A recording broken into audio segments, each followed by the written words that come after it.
Hi, this is Meredith Eisenberg. And I'm Jasper Blake. And welcome to Solo Biz Bites. This is our last video in our Dream series in honor of Martin Luther King's birthday on Monday.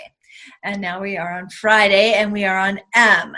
The beginning was defining your goal, refining your goal based on customer input, making sure that it's viable, executing on your goal, creating the systems to make sure that your goals get done. And so we talked about big goals, little goals, tiny goals, and making sure that everything happens. The next one is Amplify, how to really take one piece of content and use it multiple times in your business to really get a lot of amplification, to really get your message out there with the minimum effort possible and the minimum constant creation of content. Yep.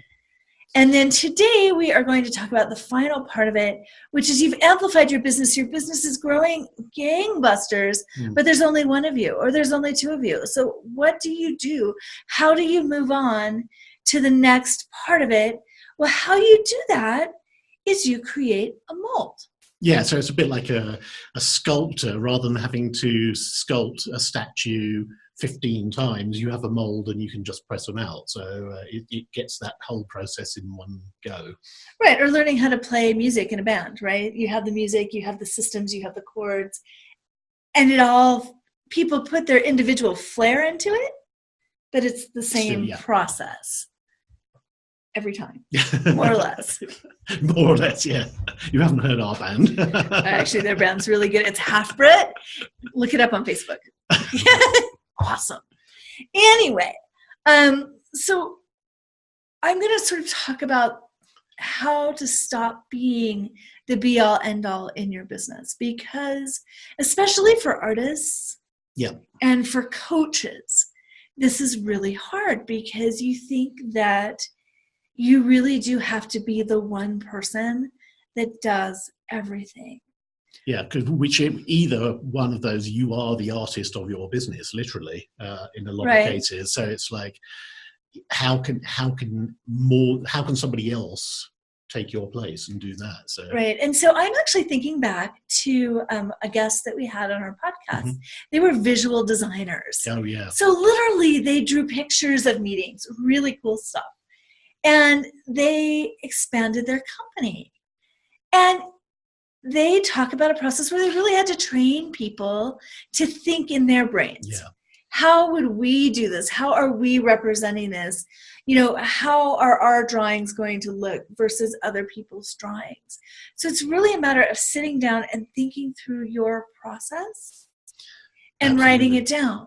And that's particularly difficult in that, in a visual recording aspect, because that's such an individual thing to do, because you're bringing your own artistic talent to it. So but there are certain drawings that go with certain things and certain colors that they use, and the fact that they use one color for each part of the meeting where somebody else might do it a different way. Exactly. And so in creating the mold, a lot of that is really sitting through and thinking about what you're doing. It's understanding the process, isn't it? Right, in so detail. The best way to do that is you start out by writing down what you're doing and kind of why you're doing it, and then you give it to someone else and try to train them in it.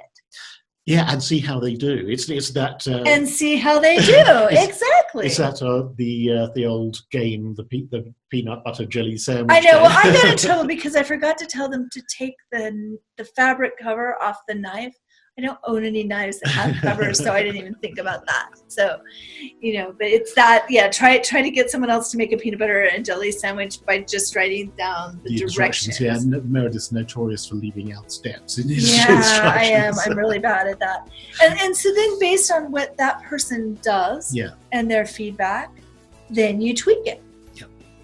And then once you sort of have settled on the mold, then you give it to the person to do and say, follow this. Yeah. But here's the proviso. They may have better ways of doing it. Yeah. So you need to leave yourself open to that, but they need to check in with it.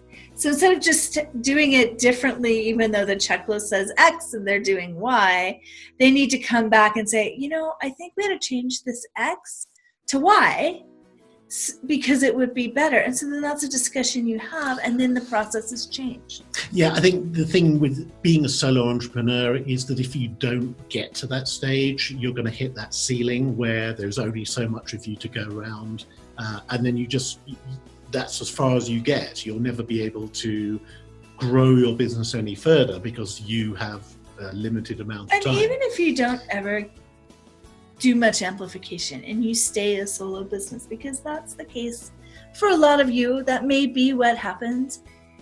Having everything in a checklist is really helpful because you have the passwords, you have the logins, you know exactly what you need to do to hook this up with that, and you don't have to refigure everything out every single time. So the rule is, if you think you're going to do something again, write it down, because then at least you'll have breadcrumbs to follow for the next time. And then if you get lucky and things grow all of a sudden, you'll be in a really good position to train people quickly. Yeah, absolutely. So that is the dream system for Martin Luther King's Day. And we would love to know what you thought about this. So please write that in the comments.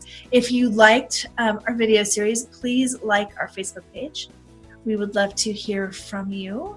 And please write down your dreams, because together we can create something amazing.